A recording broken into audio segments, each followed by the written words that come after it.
of allegiance. Pledge allegiance to the flag of the United States of America and to the republic for which it stands, one nation, under God, indivisible, with liberty and justice for all. Okay, this evening's agenda is we're going to have some community members from the construction and engineering side at this evening's meeting at 6:30 to discuss the police facility. And until that time, I'd say if we can go through some of the new business. Which I thought I brought did I not bring the folder? Okay.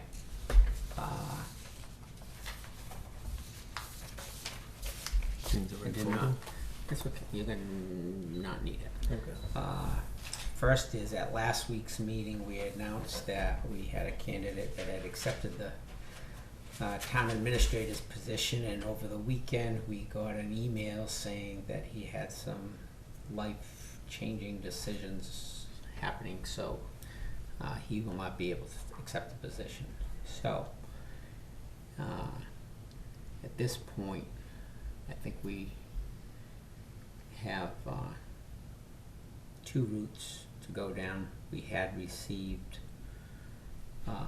applications from other applicants that came in after we had done interviews.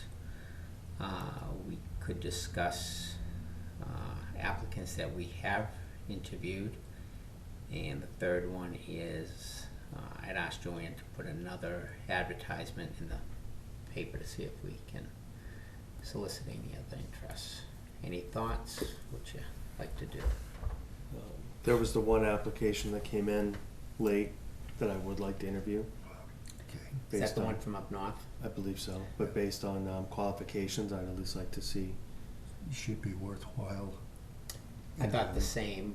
Being the distance, though, I'm wondering if it would be prudent if we could do a non-public phone interview, maybe at least to get the initial feeling, experience, and then if it's something, then have her come down. Right, to get some better information. Yeah, I think she's probably got a 4-hour drive. So that's a little much. Yeah, and that's the type of conversation. Do you know where we are? Right. Yeah.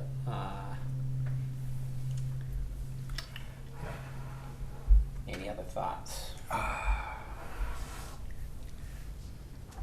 Well, I mean,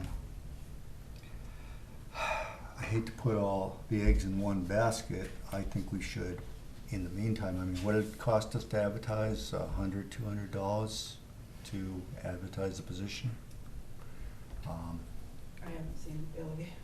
Oh, I mean, I'd like to re-advertise, but I would like to change the ad to include the salary or salary range. And I actually did some research on that, and I read 5 articles by well-qualified magazines, such as Harvard Business Review, Forbes, and so forth. 4 out of 5 articles said absolutely put salary or salary range in the advertisement, because 1/3 of applicants will not even respond to an ad if there's not a salary range in it. And the 5th article actually said if you're hiring a laborer, you hire based on qualifications, which provides a range, $15, $20, $25 an hour. Or if you're hiring somebody in the $1 million plus, it's absolutely negotiable. So I think we're in the middle management range, and we should be telling somebody exactly what they'd be getting, and anything else is a deceptive business practice and borderline unethical. Well, I disagree wholeheartedly with the last part. Everything else, you kind of had me going, but I mean, there's nothing unethical about not advertising a salary.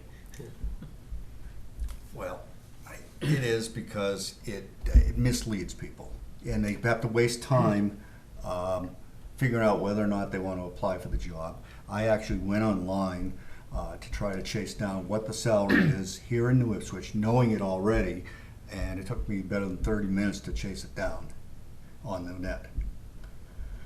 I mean, who wants to spend 30 minutes chasing down, a little tidbit of information? We should be right up front. Don't you think that an applicant would ask that right up front? Not necessarily. That's the last things discussed in a job interview. Then, I'll leave that. Being in management, middle management, there's many job postings that are out there that don't list a salary at all. And you take the time, you go through it, and then they said, do you have any questions for us? And one of the first ones I asked is, well, I'd be, remiss if I didn't ask, what is the salary range for this? And they tell me, I go, well, I appreciate the opportunity, and if you reconsider, then I'll reconsider, but at this point, that's not in my salary range. I'm sorry, that's one of those pieces. But that's wasting their time and our time. And I don't know if you value your time, but I certainly value mine. To interview a candidate who would not accept the position anyway because of the salary range is not right, we're just wasting time. I mean, we had that exact problem with Mr. O'Mara. But we're not wasting their time. They have the opportunity to ask the question. But If they don't want to ask it, then they're willing to come in. Yeah, and that was it. I mean, it wasn't a waste. We got good information, we learned his qualifications, and he chose not to ask that question in the interview.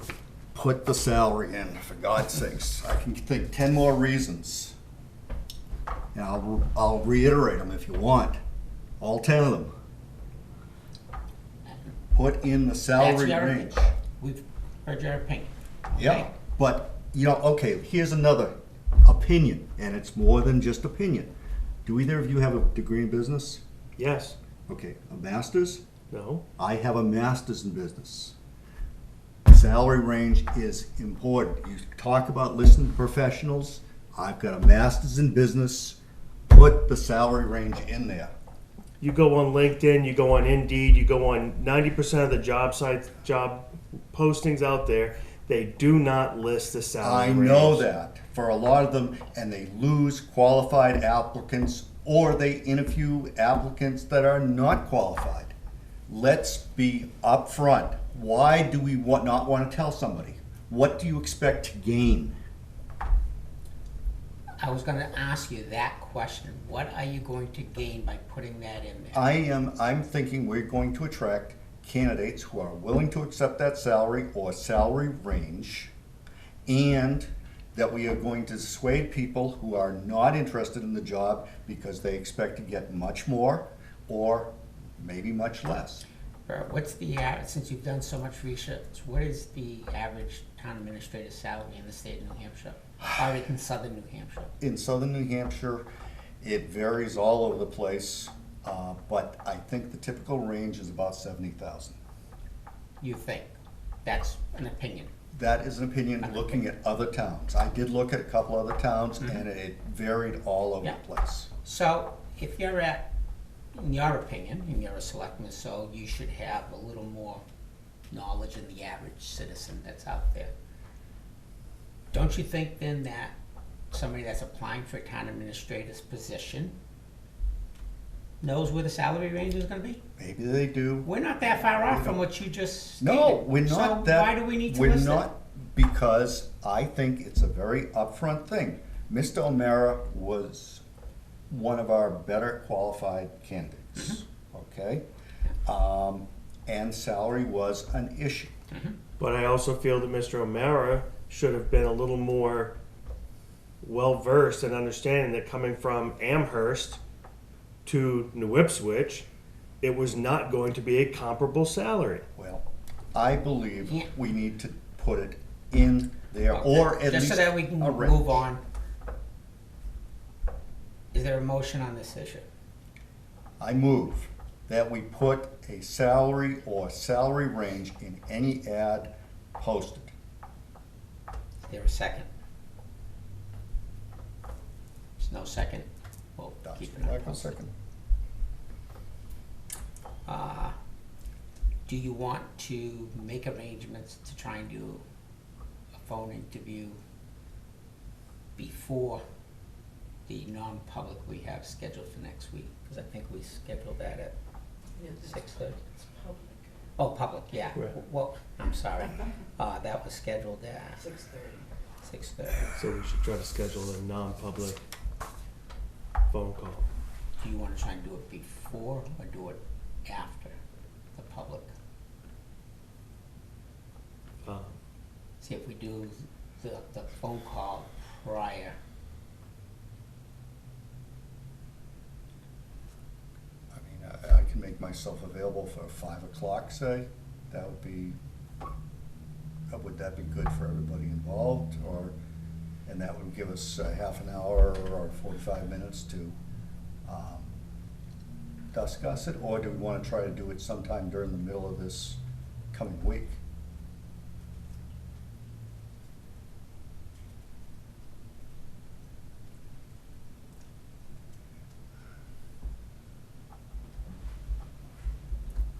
I mean, I'm amenable to,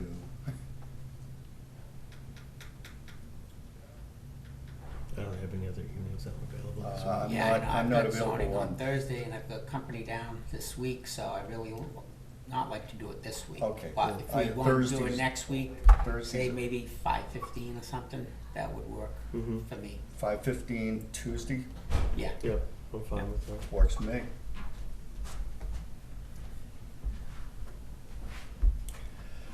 So I'll communicate that with her.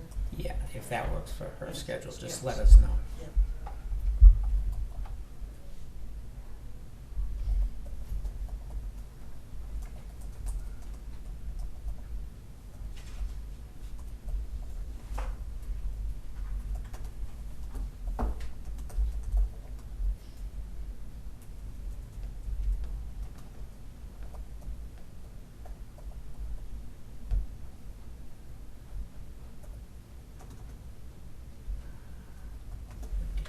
That's gonna be, 6th. Then you're not meeting the next week, the 13th. Correct.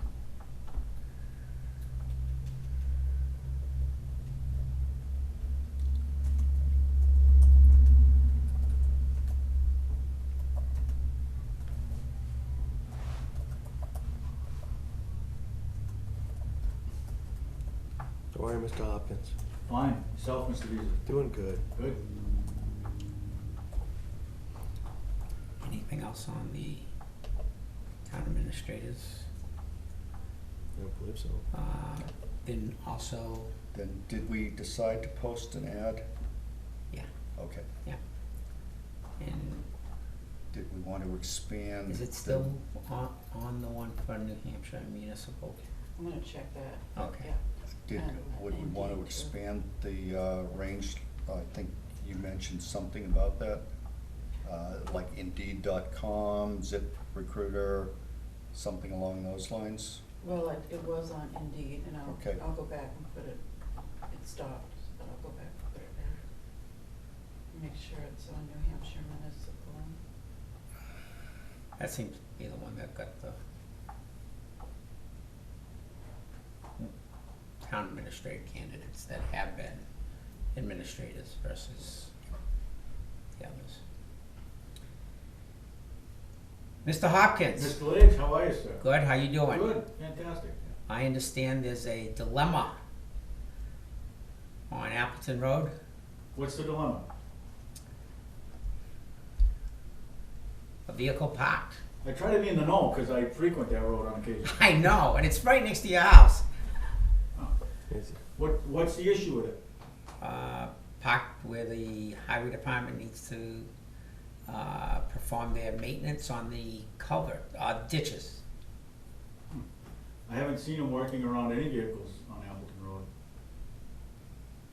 Is your vehicle on the Appleton Road, or is it in the I have driveway numerous- where I it have always numerous is? vehicles We on know that. Appleton Road. We know that. What are you alluding to, Mr. Lynch? You know exactly what I'm alluding to, Mr. Hopkins, so will you put your vehicle in your driveway so the highway department can, It's done. thank you very much. You're welcome. This guy, cat and mouse, I'll tell you.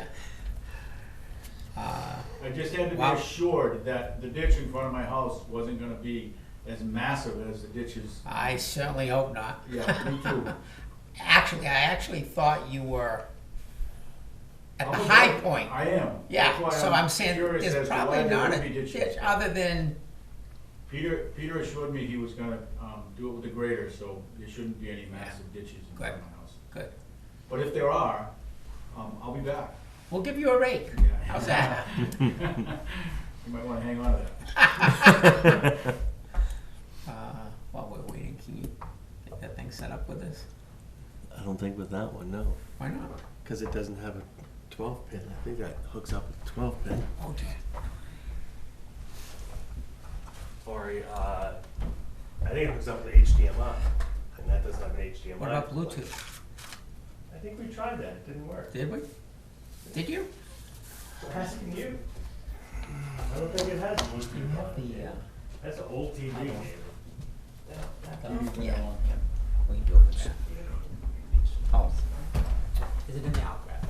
Yeah, Yeah. you know, right So- over by the far window. Okay. Okay, you gotta I'll go grab there. it when I have time.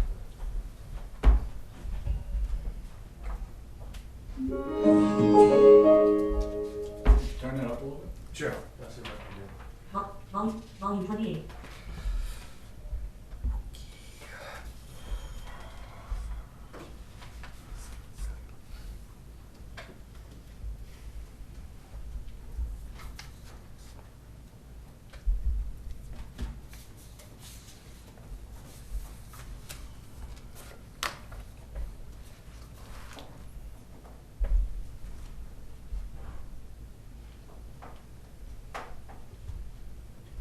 You interviewing, administrative position yet? I see Lynch, let another one go, you might wanna. No, we're good on that one, I think. Yeah, no, we had someone, and that fell through. Oh, Yeah. that's unfortunate. Mr. Darcy. From, Hinsdale. Hinsdale, yeah. really, Yeah, Mike? something, yeah. Everything? Yeah, something happened, so he and his family had to make some sort of life changing Change, decision. And so he says it wasn't just that he was shorting us, he goes, he actually has to put his whole plan of being able to seek town administrator, he says the whole thing's now on the back burner for the foreseeable future. So it's too bad, yeah. Yeah, really, he was impressive when he came in. Yeah. Yeah, No, we're looking forward to it, so. yeah. Yeah, so we're back to, looking, Mhm. so, Good luck. thanks. Gonna need it. You gonna have a second retirement party for Joanne? But we only have to spend half as much because she's only been working part-time. True, so- right, yeah. So she'll get like, instead of a bowl, she'll get like a saucer or a Yeah. little cup or something. Yeah. Keep yourself available, soon you'll have a whole like tea set. Yeah. Just collect it, piece by piece.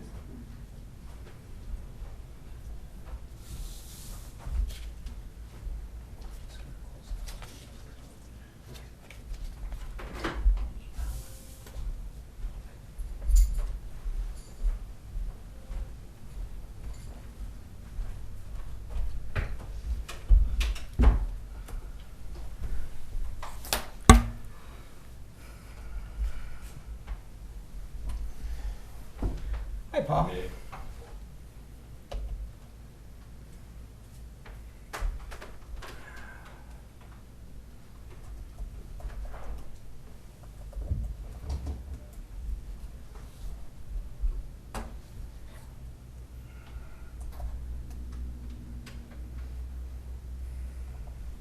So I found out why I didn't get your message, so Oh. I finally switched completely over to Comcast, and when they set everything up, they deleted all my settings.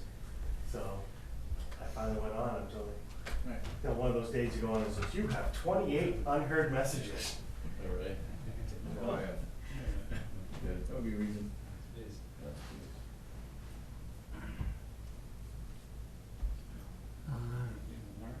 I'd go to the site plan first.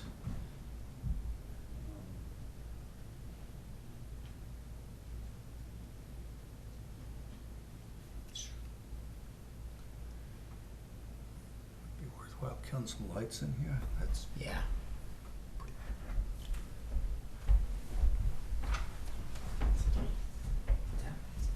Yeah. Makes it a little easier to see. guys can come up front. A little easier to see. That works.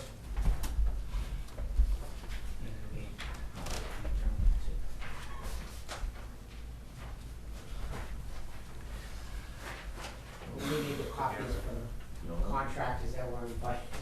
The rest of them be up there. It'll be whatever's on the problem. screen, No, it's the I same just- thing.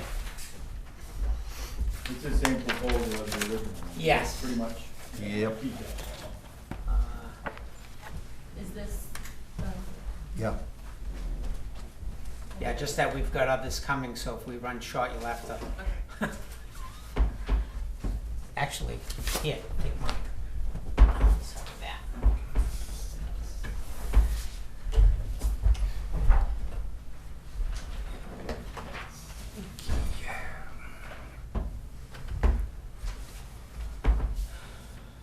Good evening, Mr. Late. Good evening, Mr. Lake. How are you? I'm wonderful. Thank you.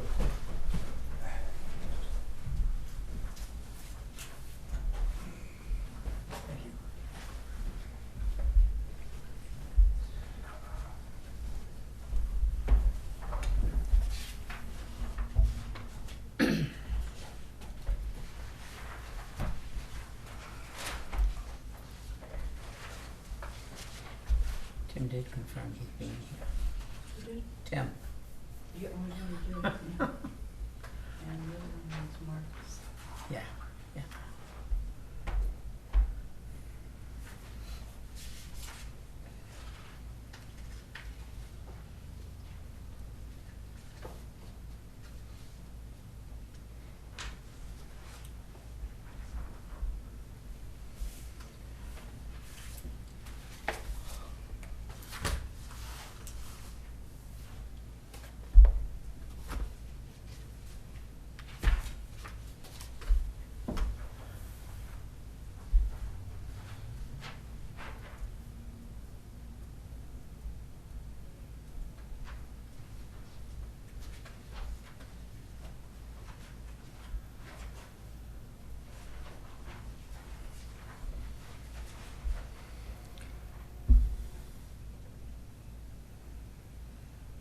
David, is the impound already there, or would that have to be? No, that's not there.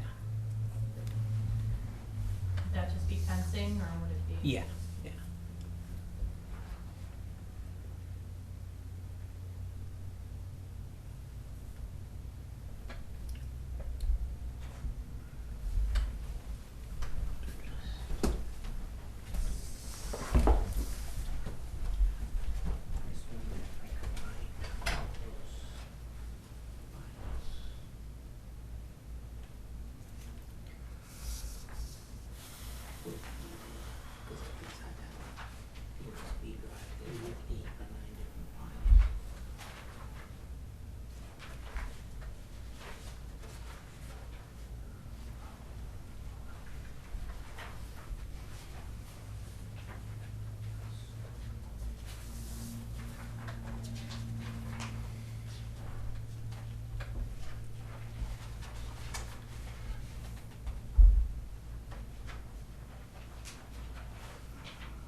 Okay, we were expecting one other person to be coming at 6:30, but we'll start, and if they come, we can bring them up to speed.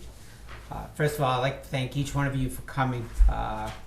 We're trying to reach out to local contractors, engineers, developers, people that know about the construction end, and trying to communicate out to everyone what our plans are.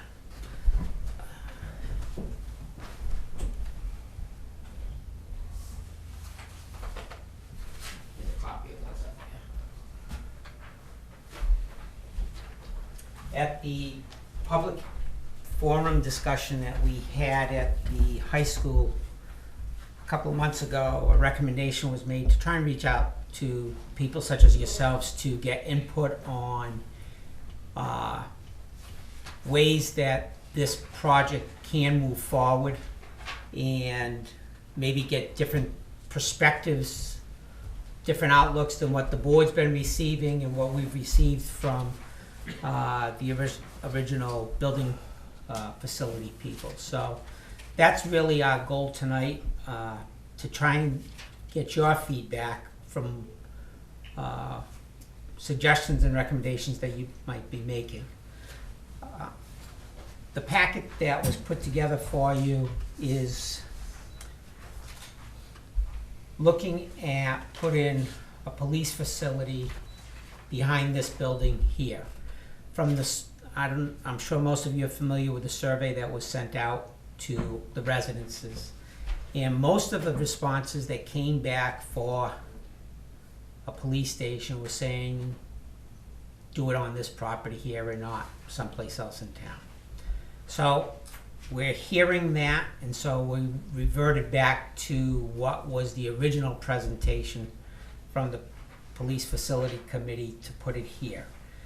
The other part of that equation was, well, it should be a safety complex.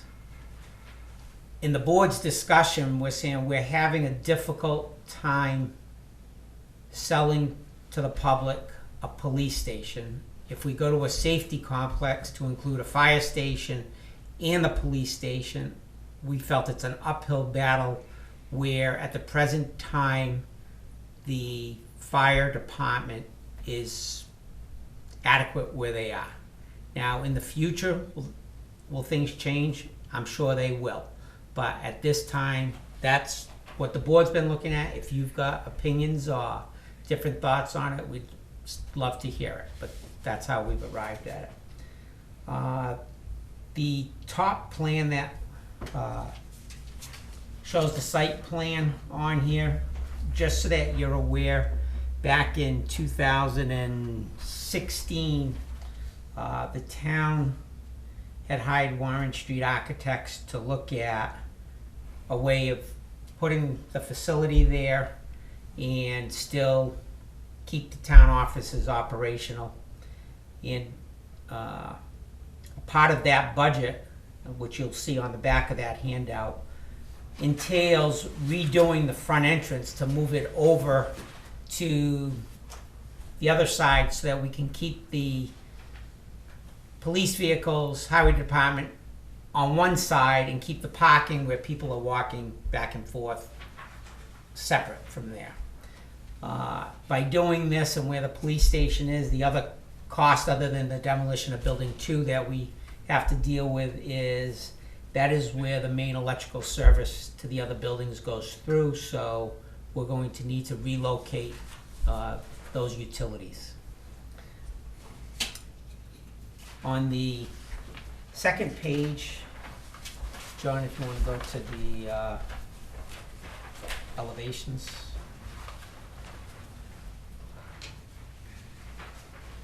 Only has one page, so. Right, but there should be another file on Okay. the USB.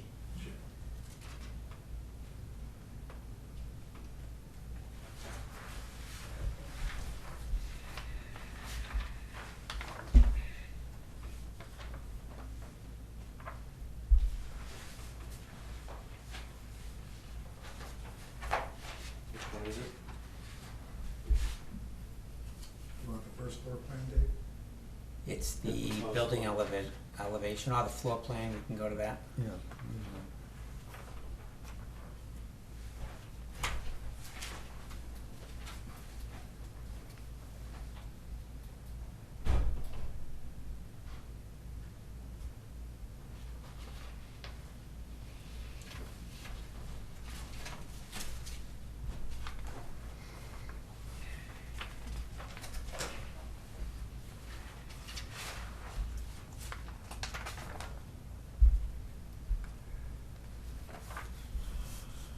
Not opening. It's installing It's it. installing an update.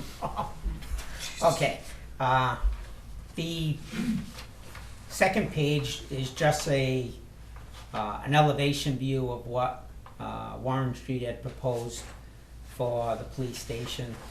The more important one is the third page, which is a floor plan, which between what the chief had described, how the flow through the police station needed to work, Warren Street had developed this plan. And the last page that's in that packet is the cost associated with this project. And the cost associated with it was $1,980,000. The actual building was $1.3 million. We have the demolition of building 2 at a cost of $50,000. The relocation of the electrical utilities at 10, site work at $395. The furnishings, fixtures, IT equipment, security, access was at 75. The architectural engineering fees were 90, and a 3% contingency at 60. So I've tried to give you a broad overview of where we are today, how we got there. We'd like to hear from you. Who developed the estimate for how is it broken down, and did Hutter develop the estimate? I had done it. Okay, all right. Okay. I mean, I see a, big number there, and I don't know how it's all broken out. Which one, the cost for the building? Yeah, 1.3. If you look at 1.3, that works out to $200 a square foot for the police facility. And having done police facilities, they're not well over that cost. Yeah. But we're not at that level that we need what goes into some of those police stations. We don't have dispatch. There's a lot of requirements. This one here was just looking at a conventional wood frame building. The only masonry was in the holding cells. Sallyport, The Sallyport, I think we even had wood framed in that budget. all the way through? Yep. The structure itself, though, was going to accommodate police and the emergency management, which is, It's still there, right? it's still there. It's a small part of it, but we looked at it to say, from our experience with the Mother Day floods and the ice storms, to having a place where you can hold both departments to respond to an emergency, it would be good versus having them in separate buildings. And the emergency management doesn't take up, it might be 300 or 400 square feet in that space. Please remind me what the bond proposal was last year. Last year it was 1.2. 2. 1.2. Okay, so this is more than that. Yes. Okay, good, because that was a renovation of the existing structure. Renovation of existing, and the Sally Port and the holding cells were additions over there. And purchase of the property.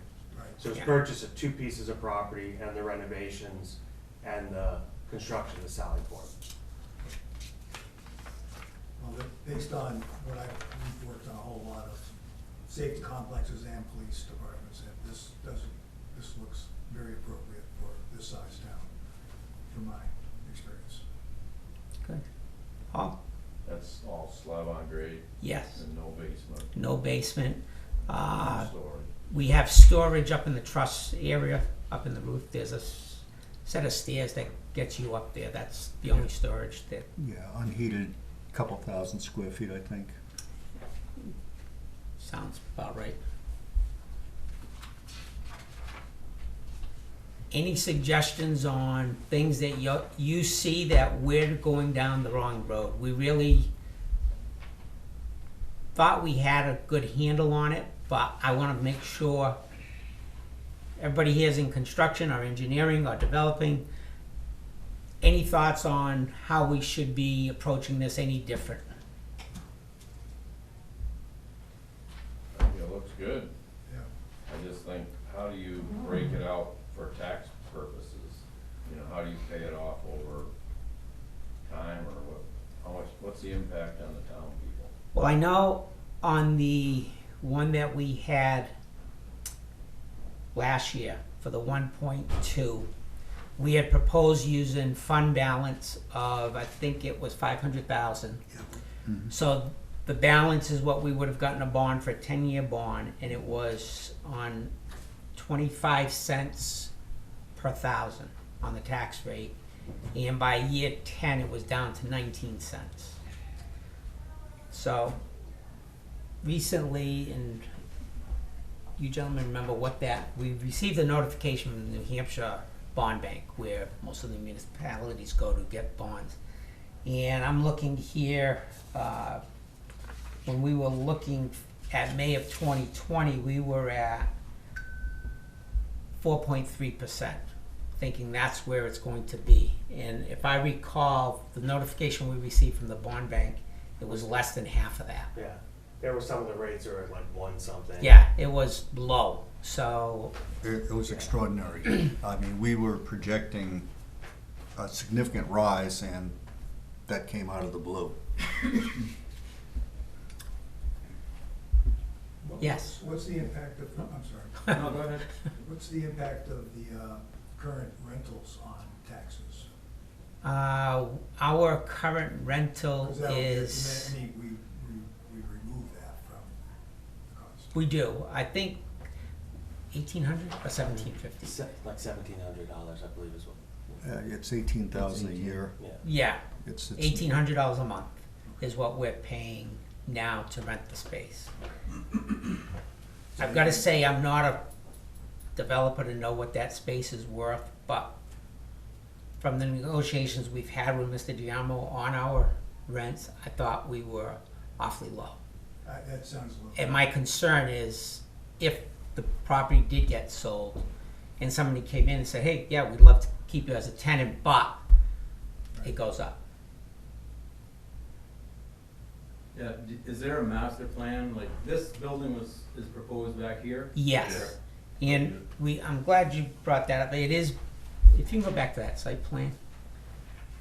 Like my fear would be throwing that in there and then not knowing where you're going from there. No, we did even ask Warren Street at the time, how can we make this work? And the proposal that they had was we could make the fire station, as you look at the plan, to the left of the police station.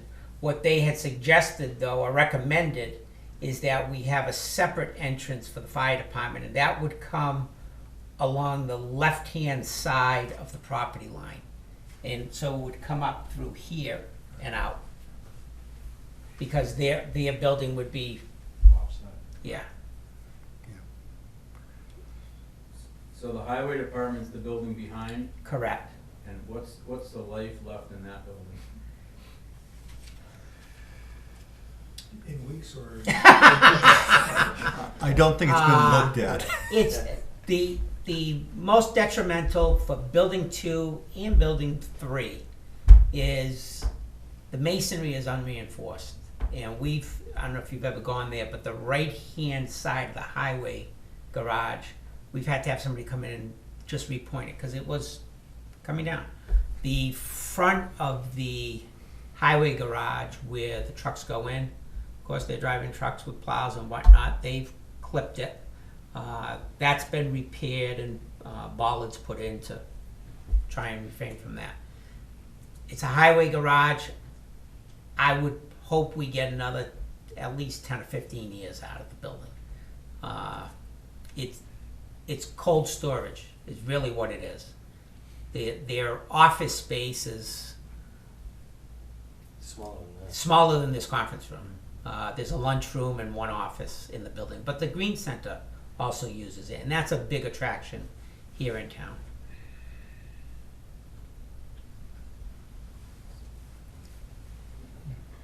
Have you had any further feedback from HSCM regarding the DHS grants and whether or not some of this could be offset?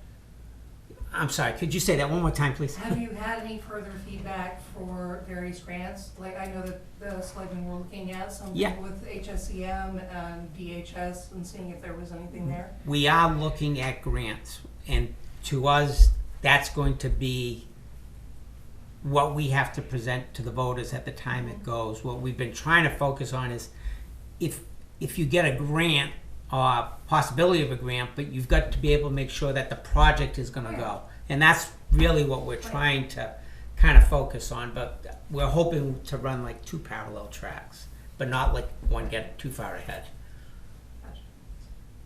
So on the next vote, you're actually trying to get more money than you got shot down the last time. And you know, that's what surprises me, is the feedback we're getting is, that's put it been here. life in Northwood since I've been here 52 years. Yeah, What 'cause that people was, want in reality is 2 different things. yeah, 'cause that was the piece we kept hearing was why would you buy that when you could just build something new? And we're like, well, new is gonna cost more, but then Well, new Mercedes and a new Chevy Volt are 2 different things. exactly. So, I don't, you know, But- I'm just saying that the plan before, I can see why people didn't want it. I mean, which you're plan are asking- you referring, I mean, this one or that one? That one. That one. You know, it just, I mean, and I believe, me personally, I believe we have the best police department we've ever had. In I my agree. 52 years, I agree. this guy and those, they are top notch. I mean, we've had some winners in this town. I mean, that's a fact. I'm calling an apple. And that's the only reason why I'm here is because I would be willing to help out in whatever way I can. What I'm afraid of is you go with such a big number to this town, and you know this town, they're gonna shoot you down again, and we'll be here 5 years from now. Who's looked at what we can donate? I mean, I know guys in here that would cut their costs. I'm sure Hutter would cut their costs. I mean, we could get this thing done cheaper than that. I truly believe that. I mean, we built a church over in Jaffe. That's a Taj Mahal for way less money than this, you know? And I'm just wondering the right way to approach it, because I believe you throw this number out there, it's gonna get shot down again. And I understand that's what the people want, but what they want, and then when they look at what the effects are, and I wanna support this police department, believe me. If you had asked me 10 years ago, I would've told you pound sand, let them just put them in a dark hole somewhere, I don't care. I mean, that's the truth. I mean, I totally respect these guys 110%. Good. This town is, as far as the police department is running top notch. Yeah, and we've had a lot of people suggest that we could go and ask for support and volunteerism but and that's one of the reasons why we reached out too, is if we wanna look at that, there has to be a commitment, because otherwise, they say, you know, you have one of these projects that should take you about 1.5 years to build and ends up taking you 3.5 and 4, because, you know, right now, the construction industry is at a peak. Things are going very well for people. So, we just wanna make sure that if we approach and even ask what kind of volunteerism or discounts and such, you know, we don't wanna take advantage of your generosity or take advantage of the ability you have today, when a year down the road, we've all seen that bubble burst in this town before. So, I mean, we appreciate and we welcome any bit of generosity that anyone would have, but we wanna make sure that we can depend on it when it actually comes around, if that makes sense. Sir, I think you've accurately assessed the town mentality, if you will. What do you think we could say to the town residents, as particularly the naysayers, to convince them that this is a good idea? I think a portion of them fear that what's next? The ambulance, what's after that? The fire department? So I would definitely show a master plan of what the intentions are for the 25 years down the road that you'll have them all together. I would be showing that. I think I would rather know that now than now. I know what's going to happen once they see their Taj Mahal, then the fire departments be like, hey, you know, we want it, and I think it just goes on and on. That's my feelings. I mean, obviously you have a few guys in this town that they can get voters pretty fired up quick. And I think we all know who they are, but reality too. And I think the difference between the two is, one is the need for a police station, because we don't have one. What we have is a medical office. Versus, you know, like you're saying, the fire department, well, you know, we need a new space. We're gonna outgrow it. And we realize they're gonna outgrow it, but they haven't outgrown it to date. Are they going to in 10 or 15 years? I don't know. I think that they probably would if the town kept growing. But been here 30 years, and I don't think the town has grown exponentially, such as a Milford or Portsmouth and those other large town areas. So my outlook has always been, well, we're pretty much going to stay status quo. But it's just an opinion. I mean, technology has made it, you know, where your fire departments can be smaller and have more pop and potential because of technology. I think their biggest need typically is space to put the equipment, you know. And right now, they have all their equipment within the fire station, whereas several years ago, they were also using the old highway garage across the street. Yeah. Well, I think it's a valid point is that if you have a master plan and you're saying, okay, we have a bond for 10 years, Mhm. you're talking about? Yeah. That we're not planning on any more major construction until this bond is paid off. And that if you can say that our master plan is that after 10 years, we may be looking at a fire station, or the ambulance is relatively new. But I mean, And that's not That's the not town. us. That's not the town. The ambulance is a private organization. Yeah. Take that out. Fire station in 10 years. I mean, to me, it makes sense that everything would be together. But it takes that question out of people's Yeah. mind is if we make that statement as a part of the presentation. I mean, because you're saying $200 a foot.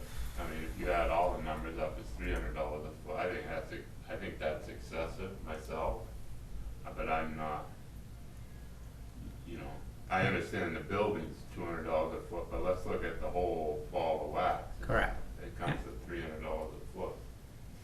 And I get it, you're demoing that building, but I mean, I think simply going over to Jay Duranzo and saying, no, you're gonna take all this block for free. I mean, that's the way you gotta be. See, my point is, we're going to allow them to bring the block to the transfer station where we bring in contractors usually every 3 years or so to process our gravel for the roads. Well, you can throw that block in and pulverize it along with the rest of it. And so the town gains something out of it. But, somebody had a question, go ahead. As Nate pointed out, there's a lot more expense than just the building. And I'm looking at your site work number, and are you doing more than what you need to do to build the fire station? Because that seems like that's on the high side. Well, the part that we're doing is the front of the building where the town office is. You'll notice that that parking lot is a new parking lot because, and the drive is new because the drive would be relocated to the property line on that side where the current parking lot is. So that the vehicles coming in and out are off to the side, and where people come to do business with the town office, they're parking the other side, so they're not trying to cross where the vehicles are going. And so that has the new entrance on the lower right-hand side. We're gonna need a septic for the police station and a well, and then paving the areas that are in shaded gray.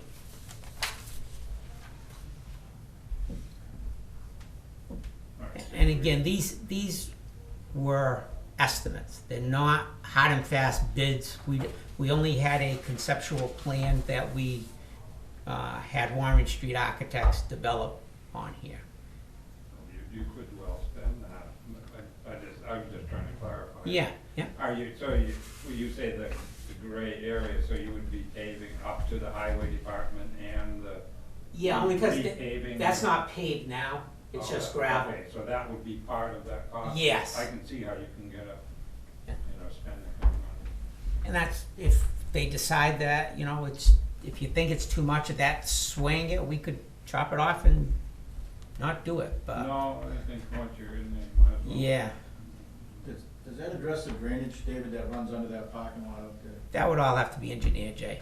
We're not at that. I didn't know if that was in the dollar amount or not.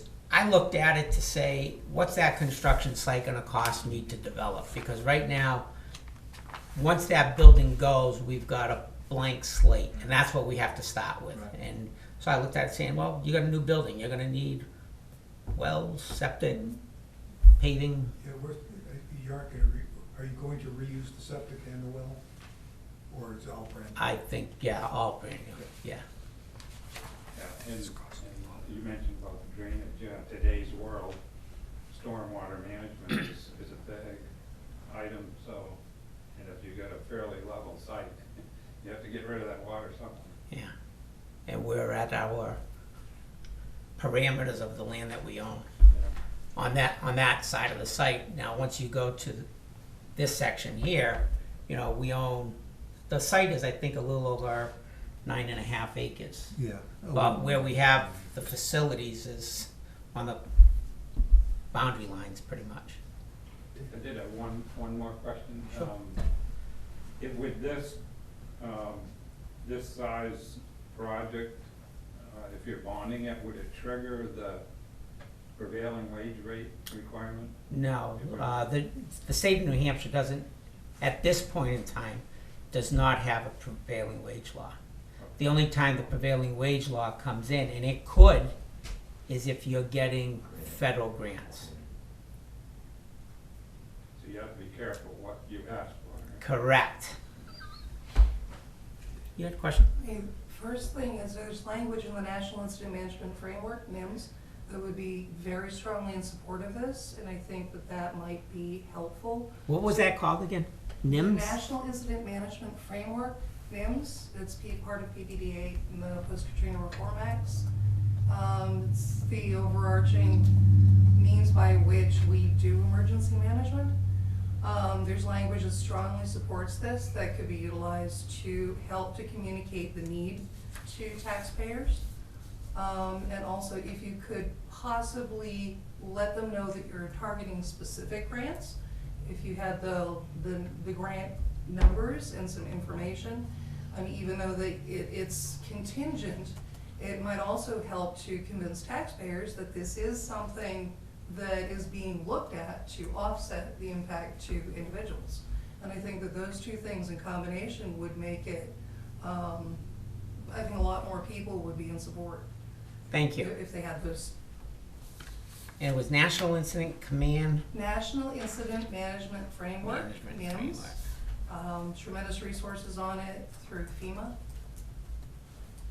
You can actually download the entire thing from there. Your emergency management director will probably be able to point you in the right direction with the right verbiage. Thank you. You're very welcome.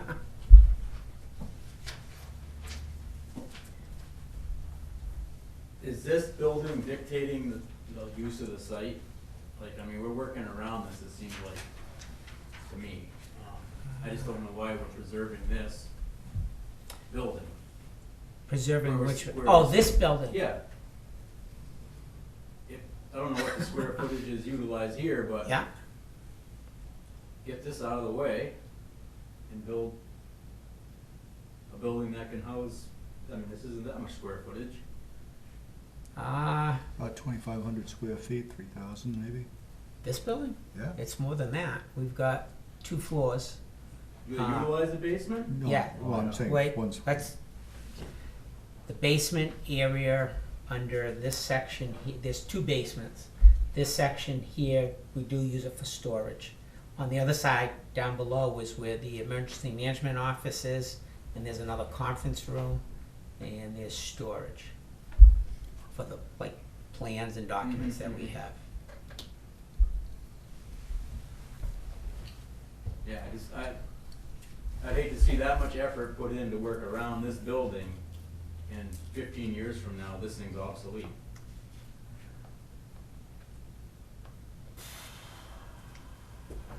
I'll be honest with you, if this building ever became obsolete, I would think that they would just rebuild it in place if you were gonna do something.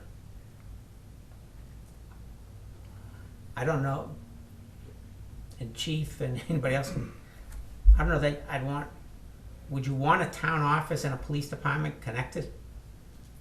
Oh, I mean, multi-tenant wise, it wouldn't be that big of a deal, I don't think. Happens all the time, but Bennington has its police station housed in its town hall.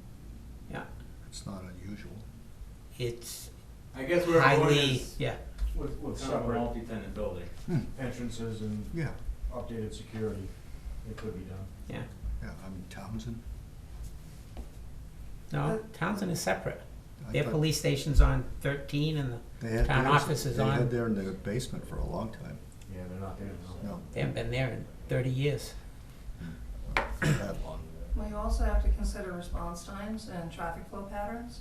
Yeah. So that all has to be taken into consideration. So if you're sharing a space and with a conjoined parking lot, then that could actually slow down response times, which could be a very bad thing. Yeah.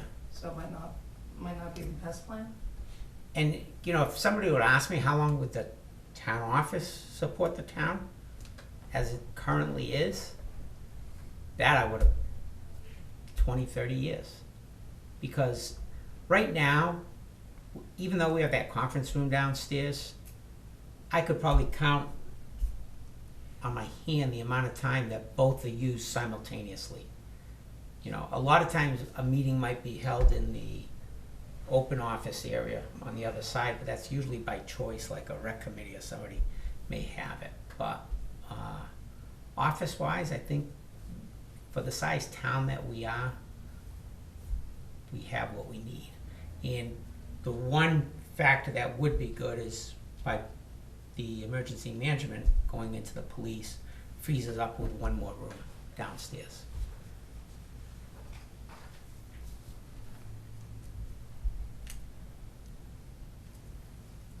Now, I will grant you this, the building's getting old, but primarily what the board has discussed that this building is going to need very soon is gonna be mechanical system.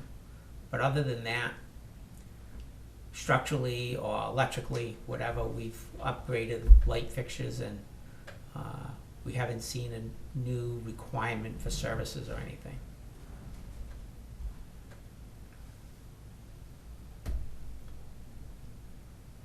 So I'm hearing that we should include in our presentation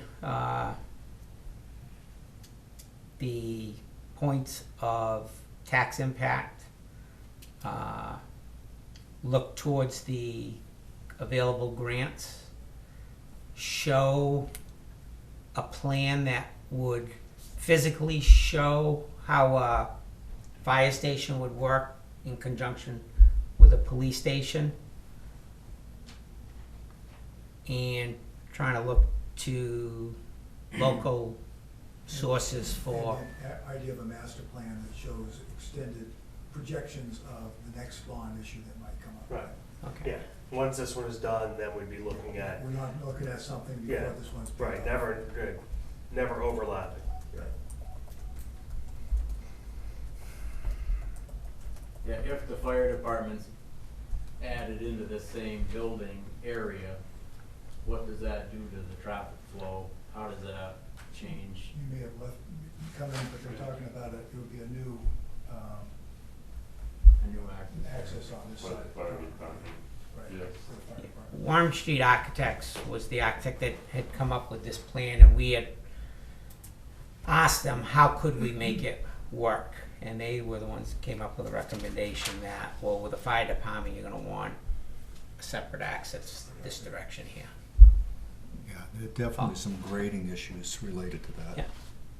Right now, we're saying the fire department's fine future, if we ever wanted to add on, you could add on. Why does it have to be determined now? That's why, And you could even add on another bay up there, couldn't you? Yeah. If you needed one? up there, I don't think we can go, what you see there, that is the property. The downfall, they don't have septic there. There's a septic tank that we have to have pumped. That's, the tank fills because there is no leach field. And I think the only reason that I would also be in favor, at least just showing it as a future, is a lot of the response we did get to the surveys was in favor of a safety complex. So I would like to show it, I'd be in favor of showing it, just so people don't think we're ignoring their opinion. It's just, like I said, we have needs and wants, and the need right now is to get our police department into a adequate facility. But we heard you, you know, and I think we could definitely answer that saying, yes, but down the road, not overlapping a grant or a bond, but we have it in that master plan. Marcus? I may have missed the first part, but building 2 as it sits, what's the reason, I'm sure there's many, why it's not good at all? I know there's a lot of common knowledge in town saying, use this building that's sitting there, like, do something with it. I think we have Dave, to can I speak educate to that. one piece of it? So Earl Somro, back when they were doing some other, I guess, trying to repair it, they did some core samples, or he did some core samples, or was asked to. There's no membrane between the ground and the concrete in that building. So no matter what you do, you'll never dry that building out, because there's nothing stopping the moisture coming up directly from the ground. Using his expertise, which is way more than mine, obviously in concrete, I would take his word, and he says, you would have to tear the whole slab out to begin with and put down a membrane. He says, otherwise it'll never be dry. All the work that they've done, that was never done, so the water's coming right up. That's number one, so. And to me, number 2, if you just, when you leave, just go out there and you can see that the brick veneer that they have on there is falling off. The CMU is unreinforced, so that is cracked and moved. The dollars that you're going to pay to try and correct that, it's not worth it. Not to count the issues of the mold inside, and that was generated by, the roof is a wood frame roof with a steel frame in the building, and that thing had leaked for years, and I think that was one of the major sources of water before a new roof had been put on. And now that's just, granted, you could tear it all out and redo it, but at what point do you say, wait a minute, you're putting so much money into a building, it just doesn't make financial sense. I think it just needs to be part of like an education campaign, so the voter knows, the person that thinks, why can't they just use that? They know that. Marcus, I was gonna bring in, but other selectmen convinced me not to, but we had a stack. I was pleasantly surprised with the amount of people that responded to that survey. And out of that entire survey, if there were Maybe 3 to 5. that said, oh, try and reuse building 2. And I'm like, I think the townspeople understand that was a money pit. You know, we kept putting money into it, and every time we got to a certain point, it became, you can't use it. And I know myself personally, it doesn't make financial sense to do it. And I don't know that there's any affectionate ties to that building for anything, so. Gee, Ray and I had offices there.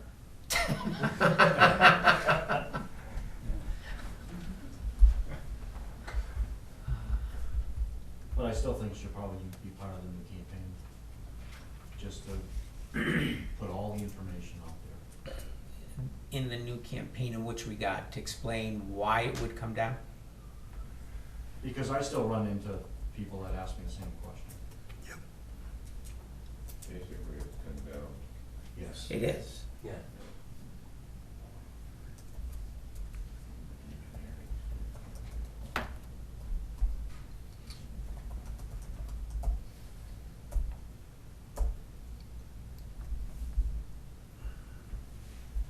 Any other suggestions for us? Anything? Anything. I If was we're just missing curious something. Yeah. that he's analyzed this layout and that's what he needs. Yeah. I mean, he can't cut anything, or is this the Taj Mahal? And I'm not, I wanna give him what he wants. Are you referring to me? Yeah. I was part of this whole design phase. What you should be. And I will tell you that that is the bare minimum of what we need. Yeah. Within the interior.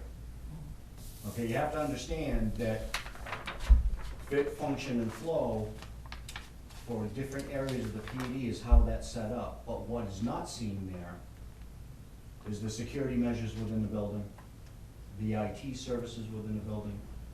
You know, you made the mention earlier referring to the fire department as us, as well as us, regarding technology. We have not taken one step forward as far as technology goes in almost 13 years. We need to start upgrading. We need to start upgrading security. Everybody's watching the news. Everyone knows what's going on. Yeah.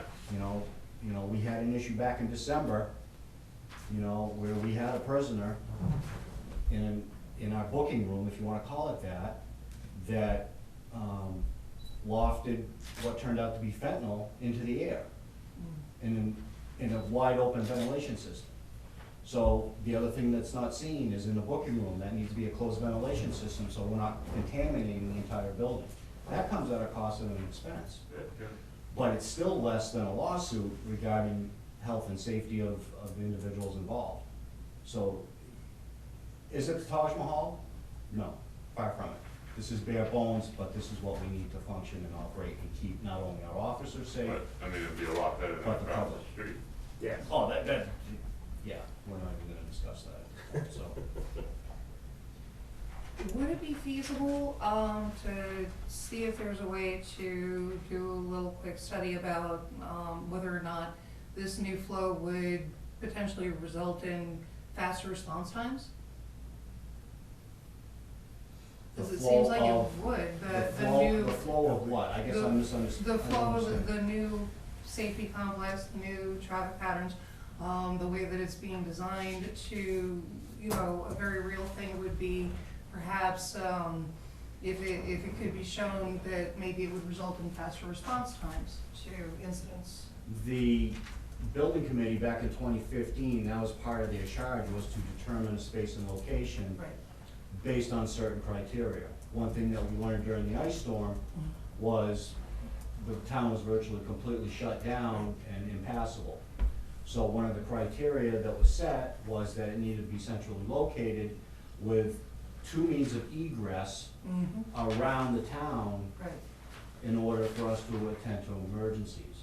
And the committee at that time found, and I still happen to agree with it, is that this location is where we physically need to be and able to respond to all parts of town. Is there a way to communicate that, do you think, again, in the proposal, which would, you know, possibly reach people at a very real level, to let them know how this is going to better their safety?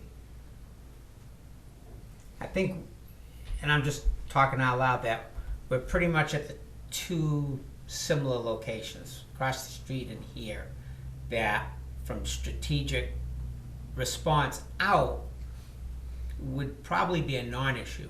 What was very important, and I know the chief expressed it in his presentations and whatnot, and I'll be honest with you, it wasn't until he brought it to my attention, was the safety within the building.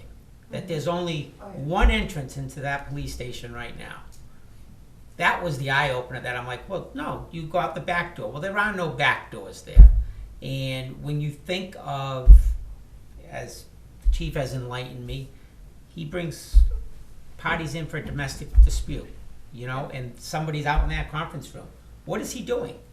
You know, and those are the more practical ones, more than, oh, he brings in the burglar from, you know, the bank. You know, those are, I'm not dismissing them, but far and few between. But looking at what the daily situations are that the officers encounter, to me, those were more, wow, I didn't realize that, you know? And even, and to Selectman Wage's point, you know, we're dealing with more and more emotionally disturbed people, mental health related issues, that these individuals spontaneously ignite, so to speak, in that they become very volatile. You know, we had 2 issues just last week alone, one in which I had to have 4 officers. I only have a 6-man department. Had to restrain an individual, remove him from his house, and then transport him to the hospital because we couldn't send him with the ambulance for fear that he was going to cause harm. Okay, that's only one situation. Now, that walks into a police station that is not controlled, not contained. 4 years ago, my secretary was assaulted. I've been, So it's a situation where this design, Nate, is for safety and security of everybody. absolutely, I've been inside the police station and I've seen that, you know, just the one way in, and that is gonna bottleneck everybody. And if you had And I will tell you that we have had situations with people in custody or people who were taking into custody and physically fighting with them in that front lobby. I could see very easily how that could happen. And, you know, you've been in there, you can understand the dangers and the It's not- complexities that go along with It's that. not So, adequate, it's not. you know, enough said on that, but And you're absolutely right, I mean, it's just something that we need to address. absolutely. Is there gonna be I assume there will be an emergency generator. Dedicated. Is there anything that anyone has seen on the building that you say, well, you know, if you did something different, it could be simpler, more cost effective? Or are we pretty much at that basic box, is how I looked at it, but if there's something other than the appendage at the front vestibule and the sally port, we thought we were going pretty basic. Give me enough room for ductwork, will you? Oh, now you think they're gonna have heat and AC, huh?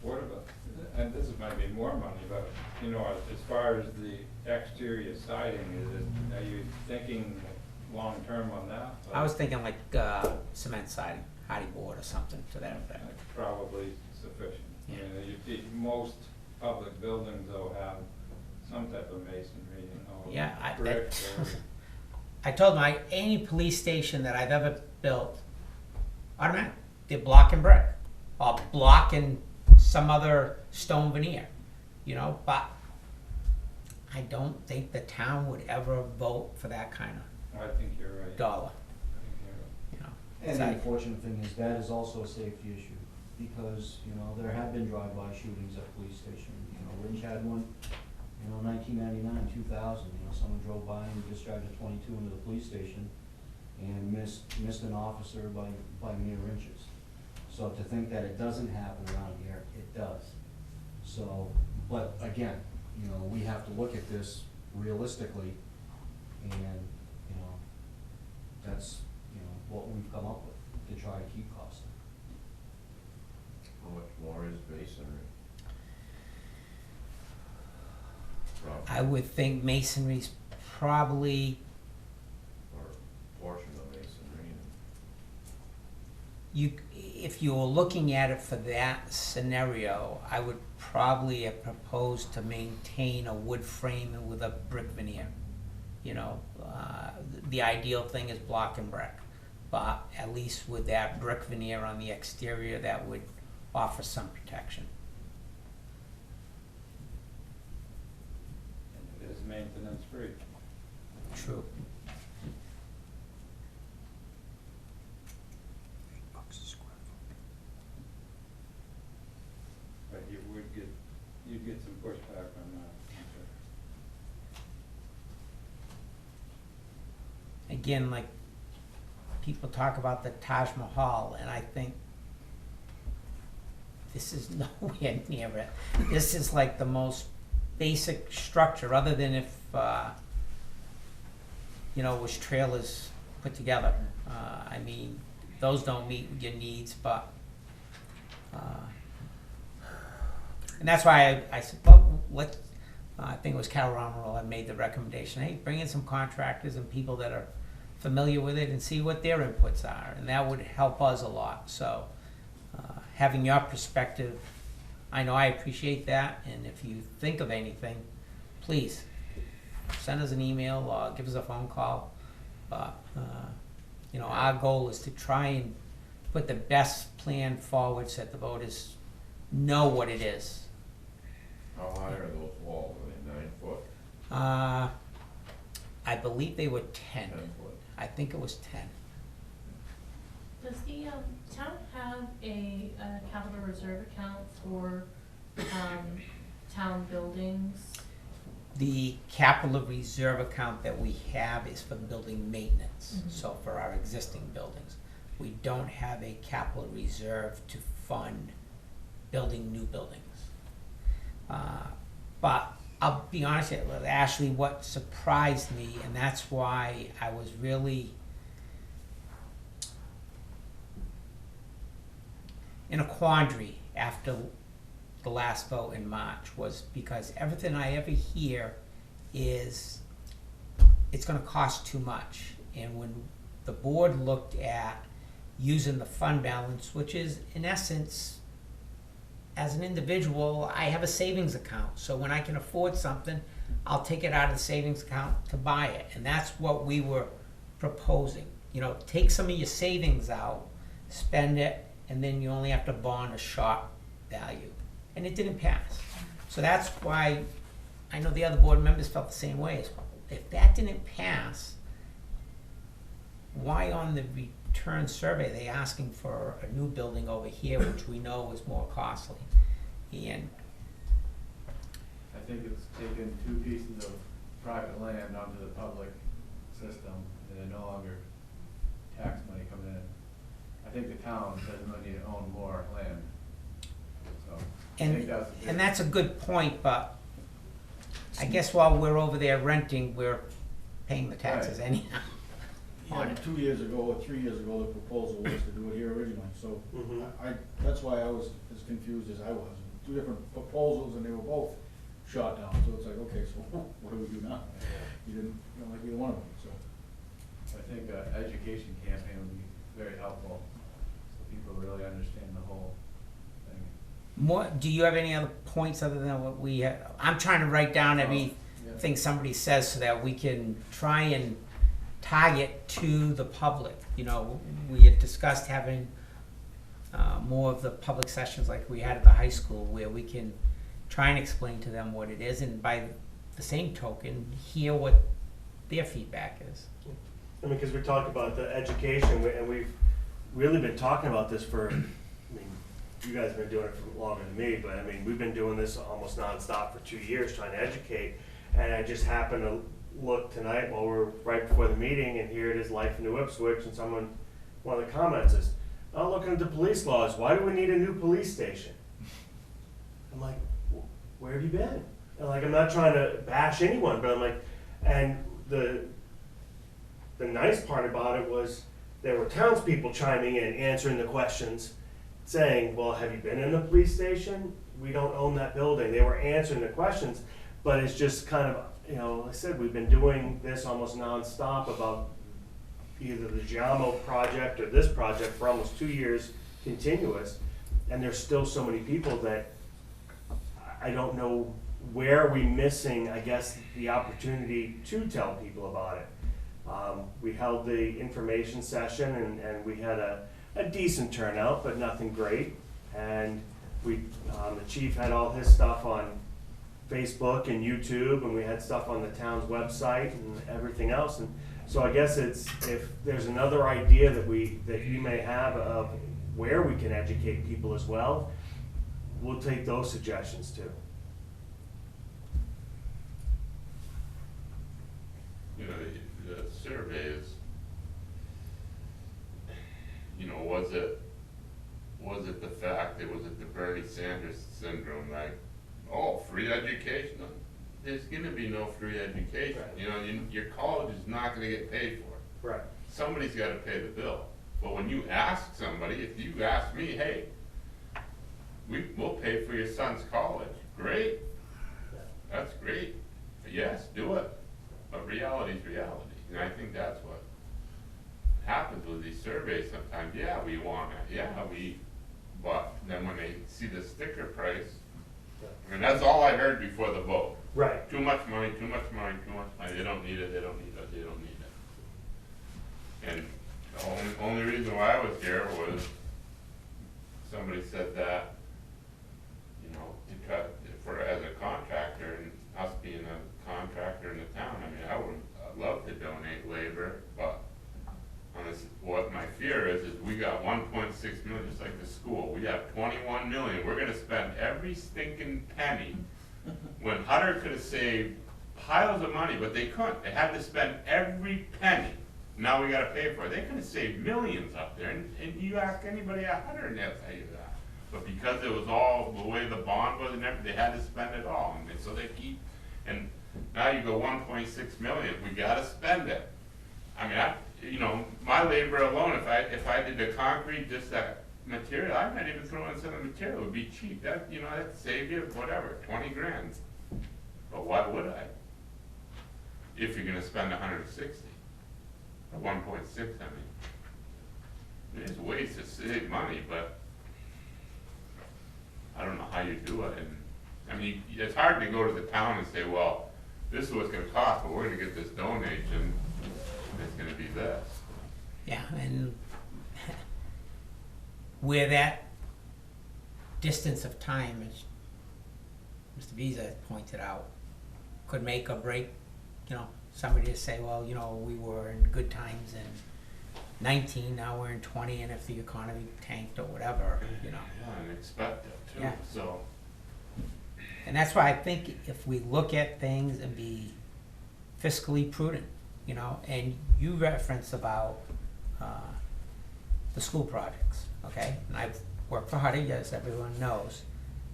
The biggest thing there, and I'm not aware of yet to spend everything, that I think may have been in the school department end. Yeah. But the biggest thing is, as somebody, I think it was Ms. Aho brought up, is when you look at what the cost impact was when it had to go prevailing wage. We had local contractors that are, hey, we'll do it for this. All of a sudden prevailing wage kicked in because they received that no interest loan. Well, that threw that cost right up. When you look at and I'm gonna speculate what it was back then, when, you know, say a mason may have been making $20 an hour, and on a prevailing wage they're at $40 an hour. What does that do to your overall cost? When, as a local construction community, we're saying, hey, $20 is what we work for day in, day out. We want to do this job. Hey, we'll gladly do it if they want to pay us 40, but it's just strings that come attached. Yeah, well, strings that come attached, that should never be there. Yeah, that's why you have to. Because now we're gonna pay for it forever. It's just ridiculous. You know, but if anybody was building a house, they're not gonna pick the $40 an hour guy. No. So, I mean, why aren't we doing that on everything? I would've looked at that a little harder. So it was worth paying $40 and doubling the labor of that building than saying, no, we don't want this stupid loan, take your 0%, and we'll get one at TD for 2% or 4% or whatever. It might have been cheaper. Did anybody look at that? I Probably don't not. know, but I'm just I saying. bet they did. I know when it went to prevailing wage, that really. I hate Do the prevailing. rent. As a contractor, and my guys love it. I hate it. We never make money on prevailing wage jobs. So you want to go to prevailing wage? Don't even talk. Call me for the contract. I'm not. On a side note, Governor Sununu did veto the proposed prevailing wage law that was He's put a before good him. guy. Let's get him in and get So. Keanu. No, Yes, Ms. Allen. Is there any possibility that there may be fund balance still available? There still is, yes. What is that amount? Yeah. Last time we were proposing 500,000 because, and don't quote me, at the prior year's audit, I believe we were somewhere around 1.1 or 1.2, and then they recommend that you certain size budget, that you maintain a fund balance, and that's how we came up with the 500,000, which was the delta between the two. So yes, none of that gets spent unless the voters vote for it, or the town had an emergency that the DRA warranted, but that's still going to be how we present it. That should be a major plus. Yeah. What's the fund balance now, David? Do you have any idea? I think it's around $1.2 million. Still at the same? Yeah, because that fund balance primarily grows with the savings that we accrue each year's budget. If there's money left over, that's where it goes. Are you anticipating using any of it this year for tax rate? Probably not. Because I don't wanna get off on that tangent. The town isn't the issue with that. Yeah. And that's what we gotta stay focused on is, our fiscal responsibility is with the town's operation. And when you look at your tax rate and how much comes to the town and how much goes to the school or to county and whatnot, we're a small fish in the pond, I think they say. Hypothetically,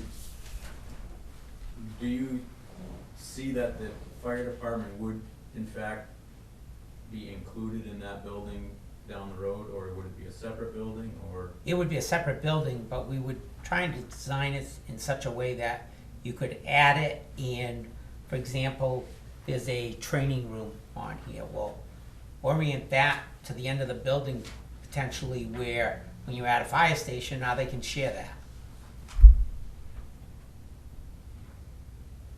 And you may be able to share parking and so on. Yes, yeah. And it would be the same thing with your well, your septic, design it so that you Yeah. can make it work. Well, you're also talking about the potential for eliminating the extra cost with an instant command center, because you have everything there in the case of an emergency.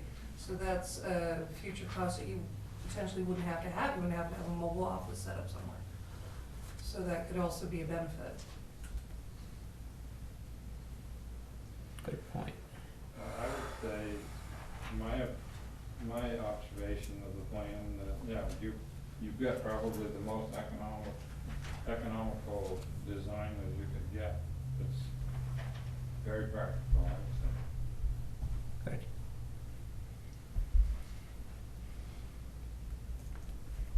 Only 6,500 square feet. I mean, I just priced the pole barn was 285,000. That was bigger than that. Metal siding, pole barn, garage doors. No, don't say it's the most economical plan, because it's not. I mean, you're jazzing it up a little. Oh, Let's say the most economical plan for a police station. Yeah. No, I wouldn't even say that, because I can do a pole barn cheaper. But you can't build a police station cheap. Why can't I? Well, how would you do it? Put up my $285,000 pole barn and then just add all the stuff inside. I'm just saying, every time you add a jog or a hip or a valley, the price goes up. Yeah. Good point. That's all I'm Yeah, saying. no. But I want it to look nice too, so I don't mind this look. Right. And I'm willing to pay for that look. Yeah. I'm just saying, you're probably right, it's probably the most economical that looks decent versus That's- Bedford Police Department or something. Thank you for saying it that way. Thank you.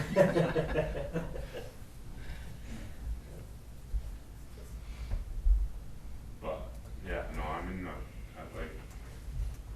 in these guys' corner 100%. 10 years ago, I could care less about them, but I believe, like I said, I believe we have the best police department we've ever had in this town.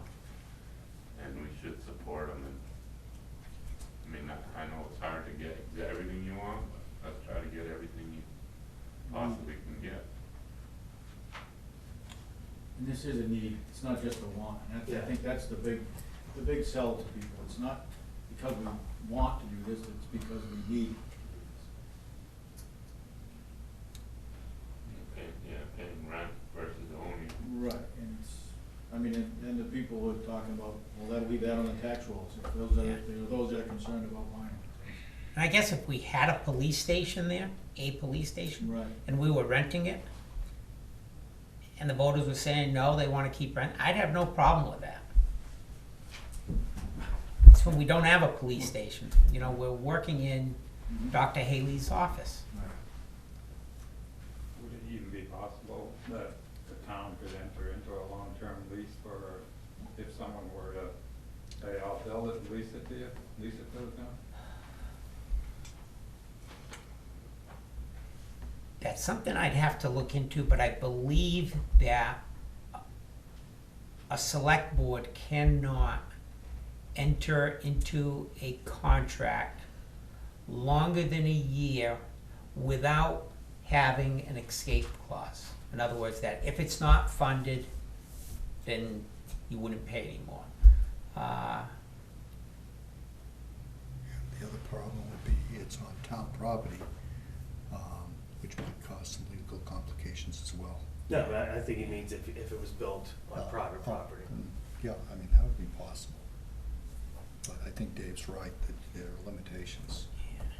I've heard of developers that haven't done it in different municipalities, but so I didn't know if there's. I know that's I been think done that- on the, I'll call it the federal level. Not so much the state level, but I know the federal level of instances where that's done is that the developer will build it, they will pay, and after so many years, they own it. Right. You wouldn't even really, if you didn't pay any more than what you're paying now, you really probably wouldn't even need a town vote on that. You couldn't make the math work, though. I mean, we're talking a $2 million facility here. A developer would want to recoup his money within, I'd say, 20 years minimum, which means, you know, you're talking $100,000 a year rent versus $18,000 a year. Yeah, that's true.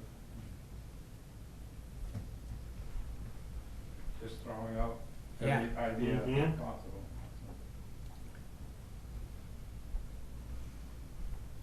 Any other questions? Thank you very much for coming. The way I say, if you think of something as you leave, please let us know. Where do you go from here? I think from what I'm hearing here is that the board needs to look for funding that we can try and get in place on a tentative approval from the voters.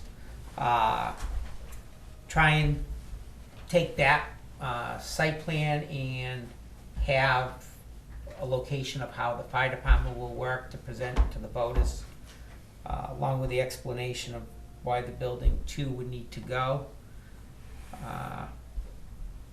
And it seems like the design of the building, I'm hearing, is adequate. It will work, so, As long as you're happy. yeah. This isn't about me, Nate. It has never been about me. No, but it This should is be about the about town. you. No, I understand that, but it should be about you. You're the chief. I've had my input. And I'm good with that, but it's, Matter of fact, that plan for across the street, we gave him the outline of the shell and said, now you lay out how it needs to work. And all the offices were sketching in what they needed, so they're the guys with the experience on how their operation flows, so leave it with them.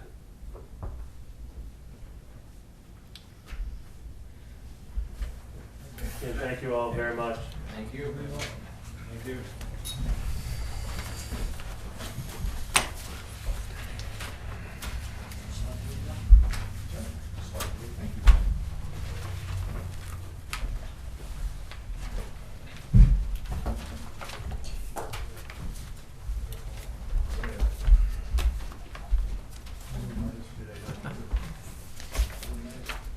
Vehicle's gone.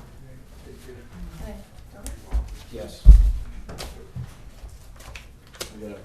I got a call. Oh, okay. You should have told me. Why? Did you take the next step or Yeah, I did when he came in. just as well? just reaffirmed. He's like, what are you talking about? You know, what vehicle? You know how he is. Thank you for your All time, right, gentlemen. thank you. I have to go get something for her. Yep. that's- Oh.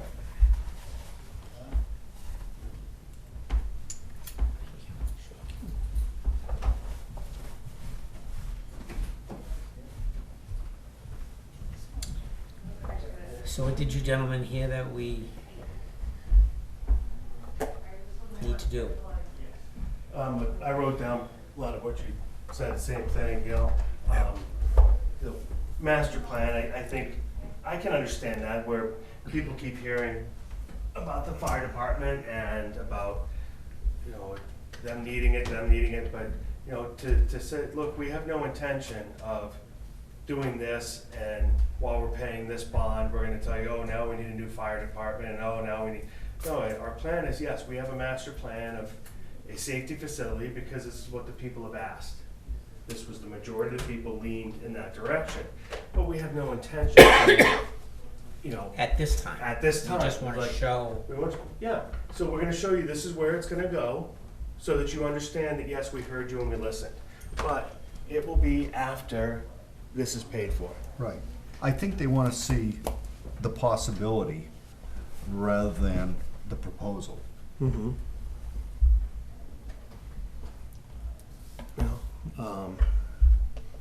Again, I think, if we could put up the new rates as close as, this is what we have now. Obviously, we won't know right away, but rates now showing, okay, would be the tax impact, using $500,000 of fund balance. yeah, because the other one didn't have the fund balance when we did that presentation. Correct. Yeah. We were using full 2 million for calculating tax balance versus a 1.5. Yeah. And we were using rates of around 3%, not rates of, 2%, 1.75, something in that range. Yeah. I mean, it makes a world of difference. Yeah. And then, if we find out information on the grants, but like I said, at the same point, find out, okay, these are the grants that are available, even if it's, before we apply, these are the ones that people apply for and use towards this. But what are those, piggybacked rules that are in there? Like you said, all of a sudden, okay, we can't pay a contract of 25, 30 bucks an hour. As soon as it comes from the federal government, and like even in New Hampshire here, where we have New Hampshire housing, okay, you'd think, okay, but because they have partial funding from the federal, it trickles all the way down. Yeah. And in some cases, it's not too bad, Right. but in others, Yeah. Yeah. Yeah, I mean, it can be a killer. Yeah, project. no, I mean, I even know that it affected them on some of the equipment they could and couldn't buy. Yeah. They had to buy equipment that matched into a certain,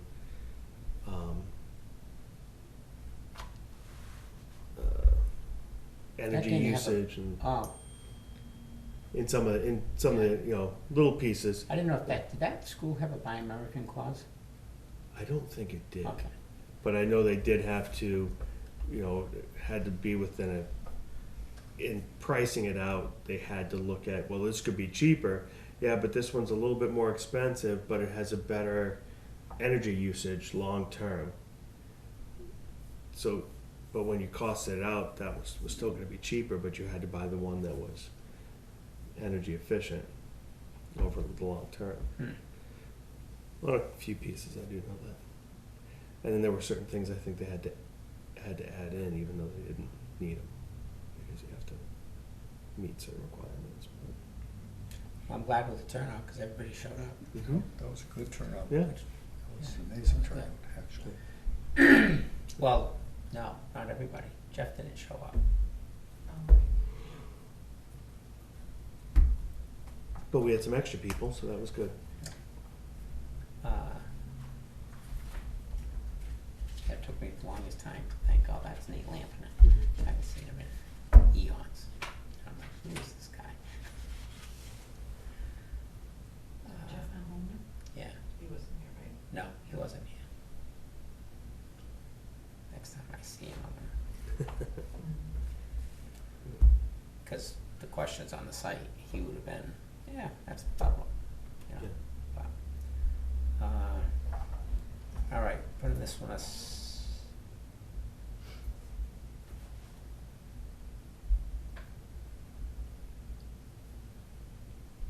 just looking at what we were asking, contemplating last week. Did we get it all addressed? There was nothing about the layout that I thought some of them may have mentioned. What do you think the town needs to educate the public in the need of the facility? Seems to be on that question. It's explain the building 2 issue, explain the bonds. I don't know anything about the response times, but I think if we stay on the safer We're complex, still in a central location. Yeah. I think that's what we need to emphasize. Yeah, to me, I think the only difference might be, come winter time when they're not. And see, that's the other piece. I think some of that, not that it matters, but if you're in a Sally Port with a car versus running, what's our fuel savings over the course of a year?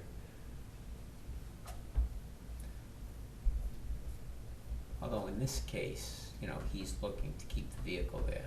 Right. In most police stations that I've seen,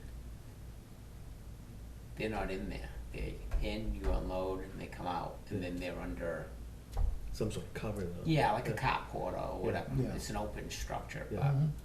but, you're right, it's that, and whether I've never gone back to ask them, well, do you leave your cars running when they're in the carport? Because I suppose if it's snowing, even if it's covered, you're still gonna get blown in, you're Right. gonna get cold, at the windshield frost is up, and, Right. Yeah, and I think they have to at some point. yeah, you know, here they leave because them running. yeah, because they have to outside. And I would think that even if they're out in the wintertime, if they're not inside a heated building, they would run because their computers are inside. Yeah, yep. So they must either do that, or they must be one of those. I know some of the buses and stuff have a plug. So do they plug them Or in? just like a docking, Yeah. oh, Like do they but- plug the car in to keep? no, I those, don't know. on the buses, that's You mean just like a a block heater for heater? the diesel. Right, I know it's a heater for the diesel, Yeah. but I didn't. But like is I'm there thinking some they would sort- just take the computer out, must Maybe. have a docking station where they could Yeah. take it out. Could be.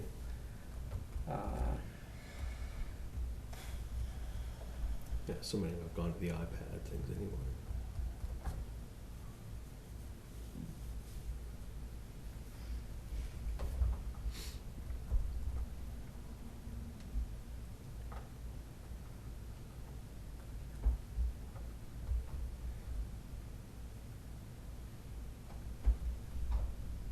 Did we ever hear anything back from Sahegan Valley ambulance? Yes. They're fine with what's there. They had one request, and I didn't know if we were gonna have time to talk about it tonight anyway. They would like some phrase put in there, basically just talking about professional courtesy. That before you were to ever go above someone's head, that there'd be at least professional courtesy, using the selectmen as mediators if necessary, to hash any questions out. I guess there was something that came up recently,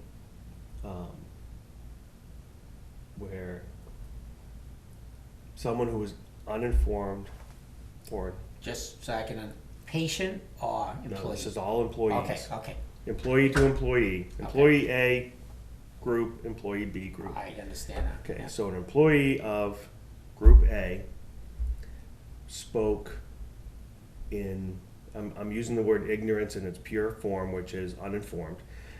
They spoke in their ignorance about something, a policy or a procedure or whatever, okay? The employee from Group B took that as gospel, and instead of going to the head of Group A, they went to the state.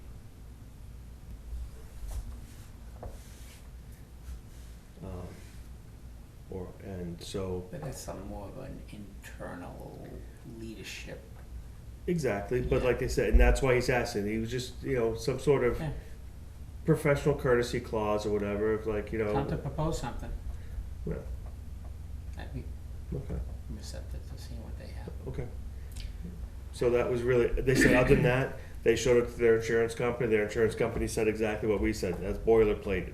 And basically told them, that's already in your insurance, and you've got all the coverages you need, so you're fine.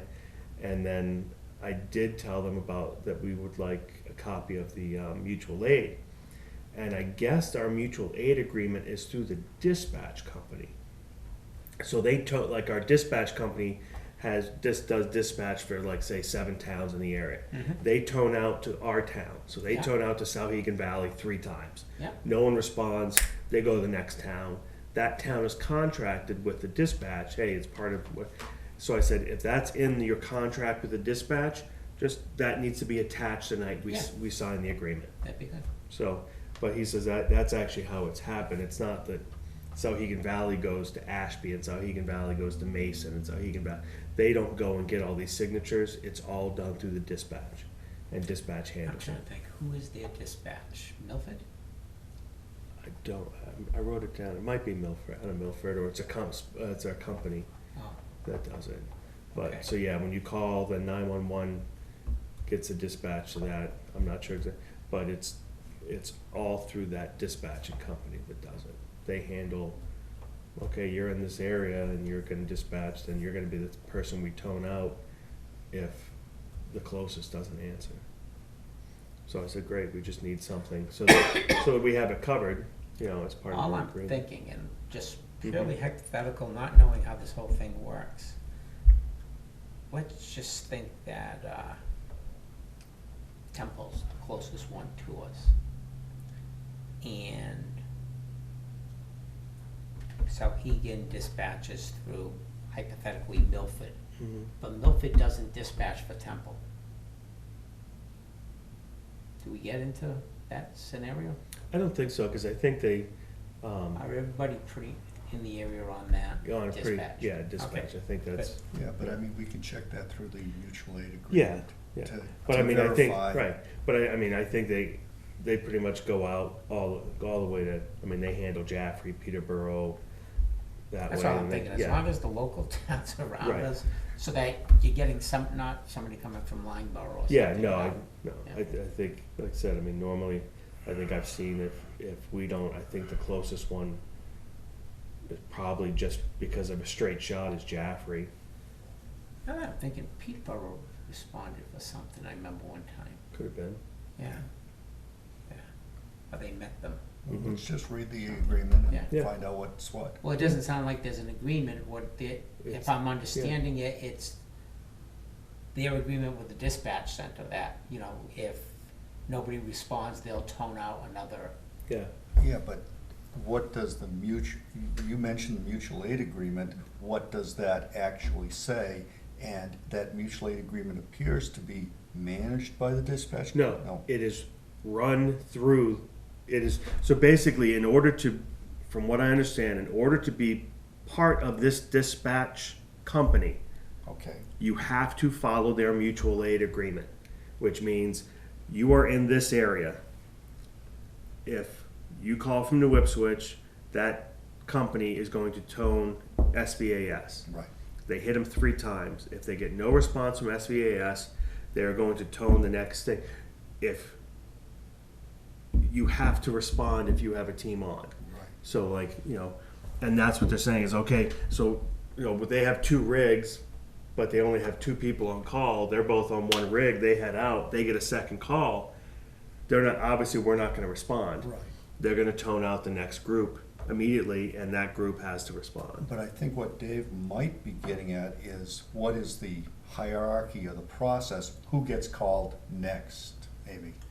My only concern is, here's New Ipswich. Right, we don't wanna go, I just wanna make sure that the dispatch center for SVAS is also is responsible for dispatching the surrounding towns. right, Yeah. but what we would like them to do is call the next town over, not the next town, 2 towns over. Yeah, Like, yeah, I understand what you're saying. I think what, they're gonna call whichever one they feel probably is gonna be the quickest response time. Yeah, well, I would hope so. Yeah. but- So I think they're probably gonna, one of the ones they're probably gonna tone out like But we Jaffrey. could ask him, they, maybe Yeah, I mean- SVAS has. He'll know. Yeah, like, maybe how- they have a what the- process for it. Yeah, and I'm procedure.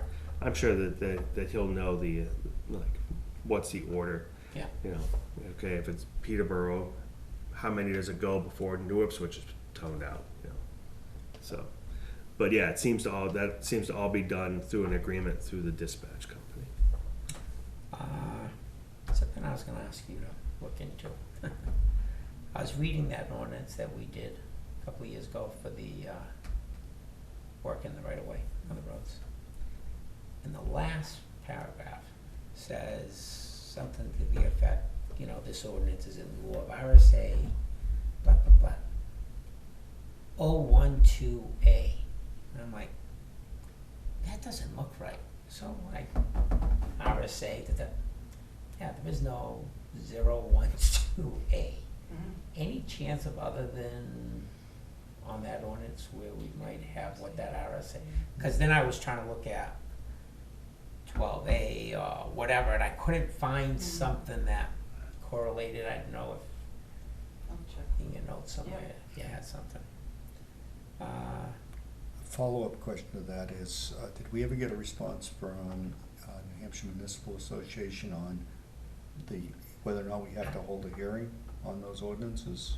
I thought Yes, we we did. do. We do have to, Yeah. okay. Yeah. Just, we need to schedule that then. Yeah. Yeah, I actually was asking Chief Carpenter about one of them, the breach of peace and then a noise ordinance. Yeah. And he started saying there should be different changes made, and so I've given him the ones that pertain to him to review. I didn't realize that hadn't happened, but, and I'm not, I came in late, so. That's okay. But, so he's gonna look at them. If you're gonna amend them, you may as well do it all in one public hearing. So he's reviewing them. Well, this morning when I was chatting with him, I said, we were talking about vehicles in town, somebody brought something up to him. I said, question for you. I says, Temple Road is posted, no through trucks. And every so often when I'm leaving work or going whatever, I'll see that subcontractor for the postal service that comes through with his truck to get the mail, and he comes down, turns on Temple Road. That's through trucking. I know he's going to Greenville's post office. He says, I can't enforce it, there's no town ordinance. What do you mean, I need an ordinance? Don't we have to abide by what the sign said? I says, sign says 30, if I'm going 50, you're gonna give me a ticket. He says, that's because the RSA says I can do that. He says, but you need an ordinance. And he says, it's the same thing on River Road. It's posted no through trucking. People complain, but he says, we can't dictate where they're going. And so, in my view is, I'm not looking for ordinances. I'm just wondering, should we just pull the signs? He thought the one down there was put on from a courtesy request from Greenville to keep the trucks from going. Oh, from going there, yeah, when the I'm road like, was bad. geez, if it's unenforceable, why do we Yeah. have the signs, Pull the sign. Or create an ordinance. Or create an ordinance. I'd pull the sign. Yeah. I'm fine pulling the Next sign. time I see Peter, then I'll pull the signs.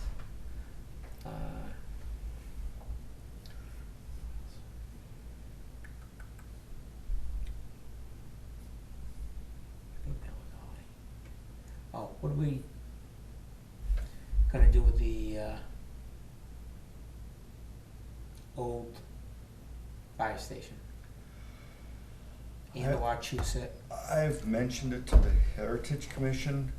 Supposedly last month, they met with the Historic Society here in town, and between appetizers and beverages and so forth, they were supposed to decide, or at least come up with a game plan. I have not heard back from Fran Atchison on that, so I will inquire. Well, I'll inquire with my wife, because she's on the historical committee, and has not mentioned boo about that topic coming up. Okay. So so I'll find out. It's, But I walk by there and I'm looking at it and I'm like, here's another dilapidated building. And if we're gonna keep it and maintain it, we need to do something. it's, it looks like another money pit to me, but It is, but I say the same thing, but it's the only garage I have for the Wachusett. Yeah. So I just sent a message to Meredith asking if she knew the names of the firefighters that were interested in working on the Wachusett. Right. So at least we can then, at their next meeting, maybe we can have it brought up.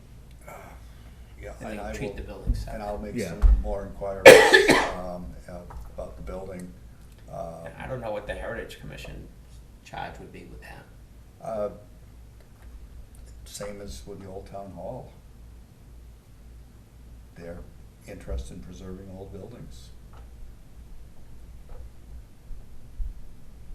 The Old Town Hall, I say, has historic significance. Well, I don't know that fire station I does, don't does know it? that it does or it doesn't. So that would have been their charge. Look to find out what the heritage is of that building. Don't ask, because then they'll put a thing on it and then you won't be able to repair it easily, because Oh, to get that thing put on it though, you gotta jump through lots of hoops. All right, anything you have, Joanne? Nope. nothing else? Motion? I got one item. The planning board will not be meeting on the 7th of August due to lack of a quorum this month. And I had a question for you, Bert. Uh, And this time, because I think I wrote it on a piece of paper that went by the wayside. It's probably with our light inventory. Yeah. Yes. I'd like to get from you what the RSA was that you referenced last week, that the planning board has the oversight of the town roads. 674:44, and I'm going to state the specific attention to the end of the article on the notes to decisions. That's my recollection. She's gonna get back to me on that, because Okay. currently the people that are interested are the ones that are getting the brush truck up to code, because they have a deadline on that brush truck. Getting it up to code. Getting it, it has to be painted and emblemed and all that by a certain date. Really? Yes. It's part of the agreement that we got for free. They can't drive it around looking like an army vehicle. We were able to do it the once, which was pretty cool, but.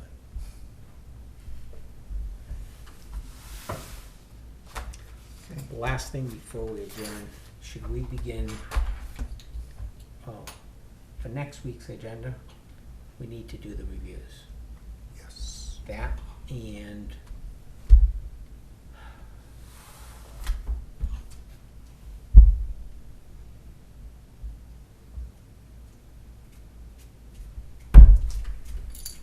that one popped in my mind, the other one popped out.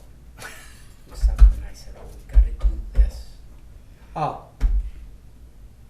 We had said at the beginning when we first got together in March that we would be having, meetings with the department heads once a month, which we haven't had any. I don't even know how this emergency management director's working out. You see him, you ever see him around? I don't know. I mean, And- Parks and Rec, you know, other than what I hear from you is, Well, I mean, for instance, we heard tonight that there's some information on emergency management policy. I mean, that would be a great tasking for him Yeah. to do a little research for us and also come back and say, this is what you should be saying to the public. So, yeah, Oh, grants. we ought to have him come on Yeah. by and see how he's doing, Yeah. at the very least. I mean, he's a new town employee. well, we've got that, we've got highway, fire, police, and I kinda get, and again, it's probably 'cause I'm talking with him, but maybe you guys, try and let you know what I hear from him, but, by the way, the, police officer should be graduating August 13th, is it? Or maybe that week, so. Sometime towards the Middle of mid-end of this August. month, I mean, do we invite him in and say hi? Yeah, new police officer, you know, just to, Oh, I've already met him and said hi. okay. He's I been usually- at, you know, he's Yeah. totally at the academy. I understand that, I mean, usually I meet Yeah. him on the road. Oh, that's not a good way to meet him.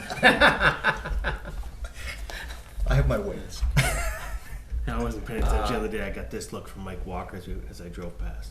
I'm like, looked at my speedometer. Oh, yeah. It was good, but it was just pure Mike Walker. Got the old Walker look. I'm like,